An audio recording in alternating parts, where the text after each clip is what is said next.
Hello lovely humans, it's Ray here. I wanted to smash together a rough guide as soon as possible for you guys looking to start hitting Wing 7, or to gain a little more knowledge. Obviously, it's early days right now, and I'm making this video before the wing has even been out 24 hours, so please don't expect this to be fully comprehensive just yet, but I will cover as much as I can and to the best of my knowledge. Please feel free to point out any corrections or tips in the comments below for anyone else exploring the new wing right now. Alright, so Cardinal Sabir, also known as the Air Djinn, is one of the first two bosses of Wing 7. After completing the pre-event, you get to choose between Cardinal Sabir and Arlena, the latter being the Earth Djinn. Going left will take you to Air, and right will take you to Earth. In this video, of course, we'll be covering Air Djinn Sabir. Starting off, your group will want to clear the platforms leading up to the boss. You do not need to clear these, but doing so will spawn a cloud which will propagate you up to the next platform. Otherwise, you'll have to use a mount. I would recommend clearing these, it doesn't take too long and it will save you a lot of time between pulls if you're likely to wipe on the boss. Once you get to Sabir, your team can comfortably huddle on the corner of the platform without triggering the boss. Sabir is aggroed to the player with the highest toughness. The first mechanic you will notice here are the stacks on your buff bar. You get one stack every time the boss hits you. This is not a bad thing. Once you reach 5 stacks, you will gain a special ability. The main use for this ability is to CC, which you will need to be well coordinated with later on in the fight. You can see which players currently have access to the special action, with the yellow border in the squad UI. A good tactic here seems to be for squad members to tank attacks from Sabir to acquire the special action, and then hold it until you hit the next CC phase. The first CC phase happens at 90%, Sabir will become undamageable and gain a defiance bar. The squad will be continuously pushed away from Sabir until the bar is broken.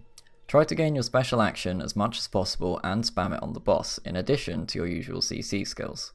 Immediately after the bar is broken, each player will gain a fast expanding AoE. Spread out so when it expires you do not damage other players.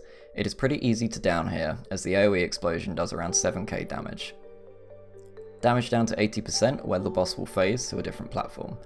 There is a knockback here, but you can block, distort or dodge it. Work your way up the platforms by killing the wisps. Each will spawn a cloud upon death to jump you to the next platform as before. The wisps can be CC'd, but it does not seem necessary as they die pretty fast anyway. One platform will feature the first tornadoes you will see. These will boost you up in the air, where you can then glide. Keep in mind that using these tornadoes later in the fight will remove your special action ability. DPS the boss down to 75%, where you will encounter the first shockwave. This is reminiscent of the shockwave in the Twilight Oasis Fractal. You will need to use the tornadoes to launch yourselves into the air to avoid getting one-shot by the wave. Note that as far as I can tell, you cannot evade, distort or block the shockwave, but a heal Ellie may use rebound here. If you jump up early, make sure to glide a little so that you don't touch the floor before the shockwave comes. At 70% you will encounter another CC phase the same as before. Avoid the AoEs and CC as much as you can, followed by spreading out afterwards when the AoEs spawn on your squad members. At 65% you will encounter another shockwave and will need to take to the air again. Or you could opt not to, of course, as you see me doing here. At 60% the boss will phase again, dodge the knockback and you will progress up the platforms as before, killing the wisps. On this platform you will notice tornadoes with orange AoEs. You'll want to stay away from these, especially the large one on the last platform, as they will one-shot you. This includes gliding over them if you are in the air. Around 55% you will encounter another shockwave and another CC phase. This CC phase is different from the previous CC phases. You will notice that you are not currently pushed away from the boss, and do not have to avoid the triple AoEs fired by Sabir. Sabir's Defiance bar also regenerates rapidly during these CC phases. This means that it is super important that everyone in your group coordinates and uses the special action at the same time. It is a good idea to farm these stacks by getting hit by Sabir and hold your special action skill until most of your squad members have the yellow border in the squad UI. We generally waited until 7 or 8 squad members had the special action available before all using it at the same time. If you do fail to break the bar, it is best to wait until most members have the special action available again and then attempt to coordinate. At this point, you'll see the Omega Tornado spawn. Do not come into contact with this on land or air, if you want to live. At 45%, you will see the next new mechanic, an expanding square AoE from the center of the platform. To avoid almost certain death, you'll want to stack inside the bubbles at 2 corners of the arena. These bubbles will give you a half-second buff that constantly refreshes while you're inside of them, which will save your life. You will also survive if you glide above them. Survive the next shockwave by jumping into a tornado, and then farm back your special action skills to prepare for the next CC phase.